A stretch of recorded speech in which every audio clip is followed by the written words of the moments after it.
Once again, welcome. This is Kevin Mitke from the Siuslaw Public Library, recording part 2 of the nonfiction portion of our online Best Books program, and the last in our series of 5. In the first video, I described how the series would work, and I encourage you to go back and view and listen to video number 1 if you haven't heard it yet. So I imagine if you're already on part 5, you've already listened to video number 1.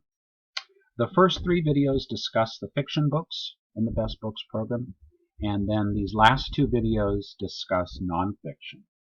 The list of books discussed can be found on the library's website at www.siuslawlibrary.info, with the titles marked as to whether or not they're available through Library to Go as ebooks or e-audio. Most of the fiction are included on Library to Go, but there's a bunch of the nonfiction that are not. So hopefully you'll find something that you can access through ebook or e-audio. Also, if you can't get to the website to download the list, you can always email the reference desk at ref@siuslawlibrary.org, and we can always email you a copy of the list. We're happy to do that. So today we again discuss nonfiction. Talking about nonfiction is a little different than fiction. Whereas with fiction, the title doesn't usually describe a book's content or plot, the topic of nonfiction is frequently quite obvious from the title. So the description of each book tends to have a little less detail than I would have done with fiction. So keeping that in mind, let's go ahead and get started here.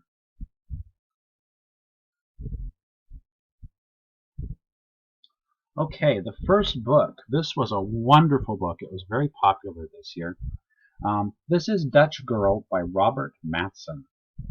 25 years after her passing, Audrey Hepburn remains the most beloved of all Hollywood stars, known as much for her role as UNICEF ambassador as for films like Roman Holiday and Breakfast at Tiffany's. Several biographies have chronicled her stardom, but none has covered her intense experiences through 5 years of Nazi occupation in the Netherlands. According to her son, Luca Dani, the war made my mother who she was. One story about this is her parents were pro-Nazi to a certain extent. Her mother even had tea once with Hitler. So in the 50s, she was being encouraged to play Anne Frank.